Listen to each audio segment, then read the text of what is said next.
Assalamu alaikum everyone. So in today's video I am going to share with you all 5 daily habits to boost your productivity this Ramzan. So let's start. Habits share करने से पहले नियत का होना कितना important है. इन्नमल अमालु बिन्नियात. Actions are judged by intentions. आप कोई भी अमल करते हैं, हर अमल का दारोमदार नियत पर होता है. तो हमें हर अमल, हर इबादत खालिस सिर्फ और सिर्फ अल्लाह ताला के लिए करनी चाहिए. तो अपने रूटीन में कोई भी हैबिट ऐड करने से पहले हमें अपनी नियत का बहुत ख्याल रखना है. कोई भी काम करने से पहले हमारी इंटेंशंस प्योर होनी चाहिए. Now let's talk about habits. हमें अपनी नमाज़ों को बहुत अच्छी तरीके से अदा करना है. अच्छी तरीके से मतलब ये है कि आपको अपनी नमाज फुल कंसंट्रेशन के साथ अदा करनी है. और वो हम कैसे कर सकते हैं?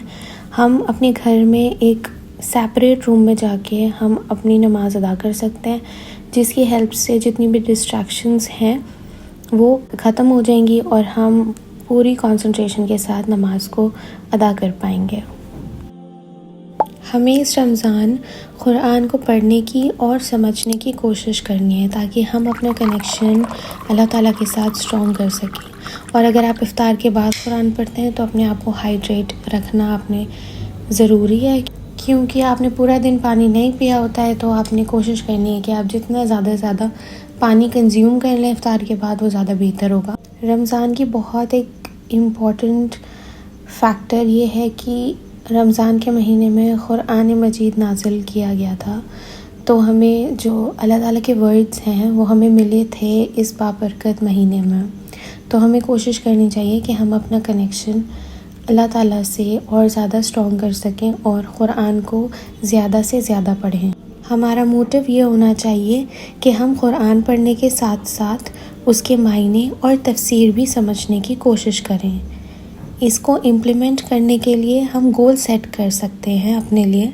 हम जो गोल्स हैं वो पर्सन टू पर्सन डिपेंड करते हैं कि वो ज़्यादा प्रेफर किस तरह करते हैं पढ़ना. आप हर नमाज के बाद कुरान पढ़ सकते हैं, या फिर आप डेली बेसिस पे अपने सिपारे सेलेक्ट कर सकते हैं, या फिर आप ये सिलेक्ट कर सकते हैं कि इस दिन मुझे ये वाली सूरा और 2 सूरास कंप्लीट करनी है रीड करके. तो वो आप अपने हिसाब से गोल सेट कर लीजिए ताकि आप ज़्यादा से ज़्यादा कुरान को पढ़ सकें और समझने की कोशिश कर सकें इस रमज़ान. मीनिंग या फिर तफसीर पढ़ने के लिए मैं अल कुरान ऐप का इस्तेमाल करती हूँ.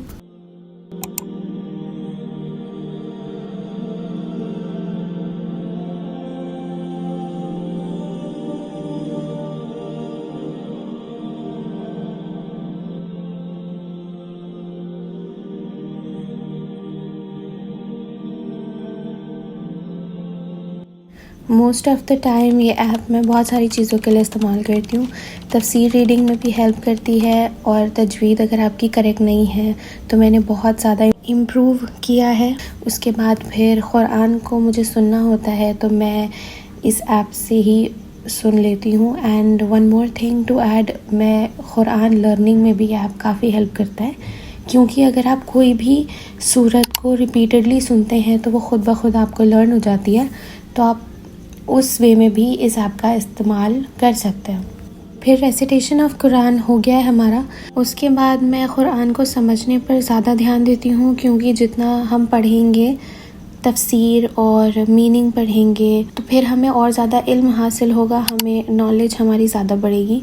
तो मैं इस चीज़ पर भी काफ़ी ज़्यादा फोकस करती हूँ, और जो मेरे मेन इम्पॉर्टेंट पॉइंट्स होते हैं उस सूरत के बारे में तो वो मैं नोट डाउन कर लेती हूँ अपनी डायरी में, ताकि वो मुझे बात के लिए याद रहें अगर मुझे रिविज़न करना हो.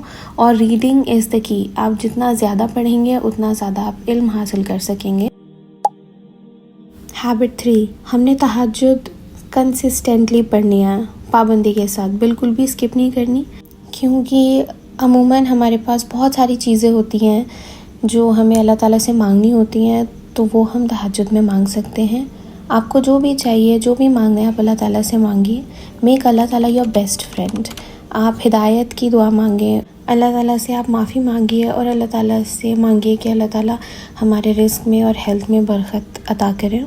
آپ کو اس رمضان میں استخارہ کرنا ہے، پرے استخارہ۔ کسی بھی کام میں اگر آپ کو ڈاؤٹ ہے، ہیلپ چاہیے، یا پھر کوئی بھی کام سٹارٹ کرنا چاہتے ہیں، کوئی نیو کام ہے، تو پہلے اللہ تعالیٰ سے مدد مانگ لیجئے تھرو استخارہ۔ ہیبٹ 4، انگیج ان ذکر۔ زیادہ سے زیادہ اللہ تعالیٰ کا ذکر کرنا ہے آپ نے، اور آپ اپنی ذکر کی لسٹ بنا سکتے ہیں۔ جیسا میں کرتی ہوں کہ آپ کچھ دعا ہے، ٹھیک ہے، بہت ساری امپورٹنٹ دعاز جو آپ کو لگیں، تو وہ آپ نوٹ ڈاؤن کر لیجئے اور ان کو ریپیٹڈلی آپ پڑھا کریں، اور سلیکٹ کر لیں کہ اس نماز کے بعد مجھے یہ دعا پڑھنی ہے، اس نماز کے بعد یہ پڑھنی ہے۔ تو اس سے کافی زیادہ ہیلپ مل جاتی ہے، اور آپ تو اس طرح کر سکتے ہیں۔ اینڈ یہ کچھ لسٹ ہیں ذکر کی، تو وہ آپ اسکرین شاٹ لے سکتے ہیں اپنے فون میں، تاکہ آپ بعد میں ایزیلی ان کو پڑھ سکیں۔ رمضان میں آپ دل سے اللہ تعالیٰ سے دعائیں مانگیں، اسپیشلی ان ٹائمز پر، جیسے آپ افطار کے ٹائم پہ، رات کے تیسرے پہر یعنی کہ تہجد کے وقت میں، قرآن کے تلاوت کے بعد۔ Ask the impossible because nothing is too big for اللہ سبحانہ و تعالیٰ۔